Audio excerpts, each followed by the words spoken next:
Hello दोस्तों, तो आज मैं एक्सप्लेन करने जा रहा हूँ there is someone inside your house, जो कि हाल ही में नेटफ्लिक्स पे रिलीज हुआ है। तो ये मूवी एक हॉरर स्लाशर मूवी है, जैसे कि स्क्रीम या फिर फियर स्ट्रीट, इस टाइप का मूवी है ये। और जब तक मैं ये रिकॉर्डिंग कर रहा हूँ तब तक इसको IMDb की तरफ से 4.9 की ठीक ठाक सी रेटिंग मिला हुआ है। तो सीधे चलते हैं एक्सप्लेनेशन की तरफ। तो मूवी के स्टार्टिंग में हम देख पाते हैं जैक्सन नाम के एक स्टूडेंट को, जो कि ऑसबॉर्न स्कूल में पढ़ता है और आज रात को ही उसका एक मैच होता है, इसलिए वो थोड़ी देर के लिए रेस्ट करने के लिए वो घर आ गया था। और यहाँ पे वो थोड़ी देर के लिए रेस्ट करता है और रात को वो मैच के लिए निकल ही रहा था, लेकिन वो देखता है कि उसका घर के बाहर जो कार पार्क किया होता वो कार नहीं है। और यहाँ पे वो देखता है कि काफी सारे फोटोज लिए गए हैं। जब वो कैलिब नाम के एक बंदे को बुली कर रहा था उस टाइम पे उसका कोई फोटोज ले लिया है, और इस फोटोज का पीछा करते करते वो किसी रूम पे चला जाता है। और वहाँ पे सडनली हम देखते हैं एक बंदा जो कि जैक्सन का ही मास्क पहना हुआ है, वो जैक्सन के ऊपर हमला करता है और उसको वहीं पे मार देता है। साथ ही साथ हम देख पाते हैं जैक्सन जब कैलिब को मार रहा था वो वाला वीडियो वो सबके मोबाइल पे सेंड कर दिया था। फिर सीन शिफ्ट होकर हम देखते हैं केटी नाम के एक लड़की को, जो कि जैक्सन के मरने पे वो एक सैड स्पीच दे रही थी। यहाँ पे हम स्कूल के बच्चे के एक ग्रुप को नोटिस कर पाते हैं। इन लोगों का नाम यहाँ पे मैं बता देता हूँ: मैकनी,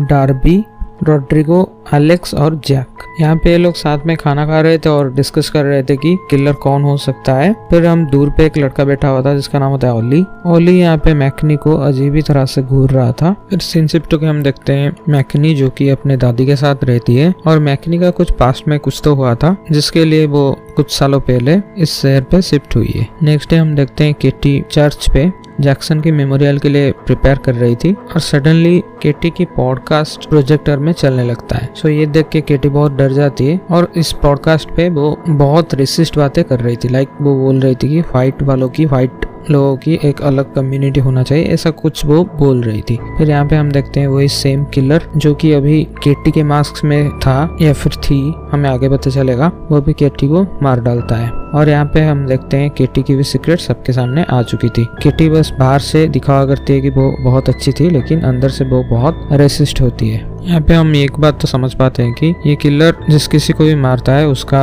एक डार्क सीक्रेट जो कि वो सबसे छुपा रहा है उसको दुनिया के सामने वो ले आता है। जैसे कि जैक्सन का कैलेब को बुली करना या फिर केटी अंदर ही अंदर एक बहुत बड़ा रेसिस्ट होती है, ये सच अभी सबके सामने आ चुका था। यहाँ पे एक पुलिस इन्वेस्टिगेशन होता है और सबको पूछताछ के लिए बुलाया जाता है। यहाँ पे हम एज ए व्यूअर कुछ बात नोटिस कर पाते हैं कि सबके अपने अपने सीक्रेट्स थे। मैकनी, ओली ये दोनों सीक्रेटली डेट कर रहे थे और ओली को स्कूल पे कोई भी पसंद नहीं करता था क्योंकि वो ऑलरेडी एक क्राइम कर चुका है, लेकिन उसका भाई पुलिस ऑफिसर होता है इसीलिए वो आराम से बच गया था। इसीलिए ओली को कोई भी पसंद नहीं करता है। इसीलिए मैकनी और ओली ये दोनों का जो रिलेशनशिप था ये लोग सबके सामने पब्लिक नहीं कर रहे थे। रोड्रिगो अपने मॉम से काफी परेशान होती है, इसीलिए वो हमेशा एक कुछ तो पेन किलर जैसा कुछ तो ले रहा था। और हम देखते हैं जैक के पिता को कोई भी इस टाउन पे पसंद नहीं करता है और खुद जैक भी उन्हें पसंद नहीं करता।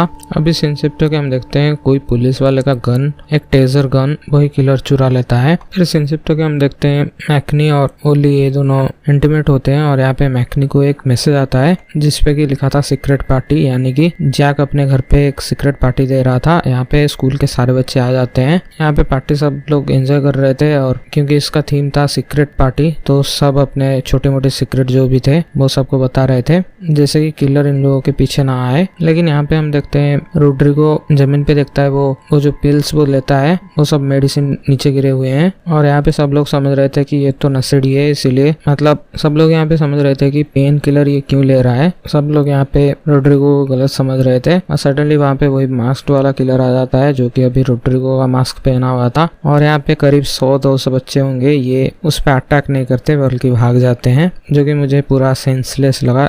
इसीलिए इसका IMDb रेटिंग पूरा गिर गिर के एक दिन में 4.9 हो गया है, अभी आगे और भी गिरेगा। यहाँ पे करीब 100 या 200 बच्चे होंगे और किलर उन लोगों के बीच में से आ रहा है, लेकिन यहाँ पे कोई भी कुछ नहीं करता और वो किलर आराम से रोड्रिगो को पहले तो टेजर गन से बेहोश कर देता है और बाद में चाकू मार के उसको मार देता है। फिर हम देखते हैं स्कूल थोड़ी दिन के लिए बंद हो गया था और वापस कुछ दिनों बाद वो स्कूल चालू हो जाता है और उस दिन उस स्कूल का और एक स्कूल के साथ मैच था। यहाँ पे हम देखते हैं एलेक्स ओली को ही जिम्मेदार ठहरा रही थी। वो समझ रही थी कि ओली वो खूनी है क्योंकि उसका पास्ट अच्छा नहीं है और ओली थोड़ा सा अजीब था, वो किसी बच्चे के साथ ज्यादा बातचीत नहीं करता है, लेकिन मैकनी यहाँ पे ओली को डिफेंड कर रही थी। फिर नेक्स्ट डे हम देखते हैं मैकनी और ओली ये दोनों साथ थे और ये दोनों फिर से इंटीमेट होने लगते हैं। यहाँ पे मैकनी एक बात नोटिस कर पाती है कि ओली के पास वही टेजर गन है, तो वो डर के वहां से चली जाती है। यहाँ पे मैकनी को कहीं ना कहीं लग रहा था उसके ऊपर आज अटैक होगा, इसीलिए वो पहले से ही तैयार रहती है। वो अच्छे से दरवाजा बंद करके अपने पास एक चाकू रखी थी और वो थोड़ी देर के लिए वो सो जाती है, और जैसे ही वो उठती है वो देखती है कि उसके घर पे कोई है। उसे ऐसा लगता है उसका घर पे कोई है,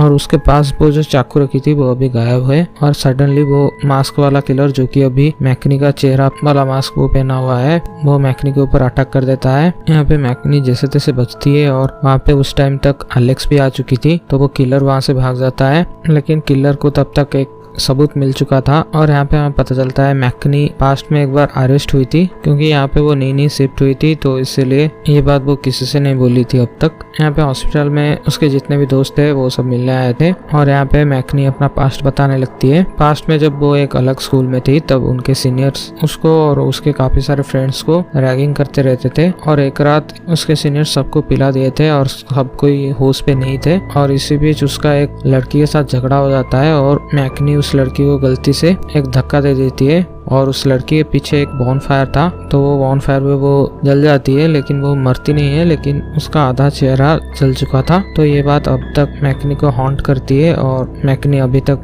इस चीज के लिए खुद को ही जिम्मेदार मानती है, और यहाँ पे वो अरेस्ट भी हुई थी, ये उसका सीक्रेट था। और अब तक मैकनी स्टेटमेंट दे चुकी थी कि उसके ऊपर और कोई नहीं बल्कि ओली ने हमला किया था, लेकिन वो खुद ओली का चेहरा नहीं दिखी थी। यहाँ पे ओली अरेस्ट होता है, लेकिन उसका भाई पुलिस ऑफिसर था, इसलिए वो जल्दी छूट जाता है, एक दिन में छूट जाता है। यहाँ पे वो बातचीत करने के लिए ओली बातचीत करने के लिए मैकनी के पास आ ही रहा था, लेकिन मैकनी उसे देखकर दूर भागती है, और यहाँ पे हम देखते हैं वो किलर फिर से आ गया था, और वो कैलिब को वहीं पे जान से मार देता है, और चाकू मैकनी के हाथ में पकड़ा देता है। यहाँ पे स्कूल के सारे बच्चे कॉर्न मेज एक फेस्टिवल हो रहा था, वहाँ पे जा रहे थे। मैकनी को पता था कि वो किलर कहीं ना कहीं वो कॉर्न मेज में जाएगा और वहाँ पे कुछ तो कांड करेगा, इसीलिए मैकनी, ओली ये लोग सब वो कॉर्न मेज पे जाते हैं। और यहाँ पे हम देख पाते हैं वो किलर कॉर्न फार्म में चारों तरफ पेट्रोल छिड़क दिया था, और वहीं पे वो आग लगा देता है, जैसे कि टाउन के काफी सारे लोग वहीं पे मर जाए। उस फायर में काफी सारे बच्चे और उनका दोस्त जैक भी फंसा हुआ था, इसलिए उसे बचाने के लिए मैकनी और ओली ये दोनों अंदर जाते हैं।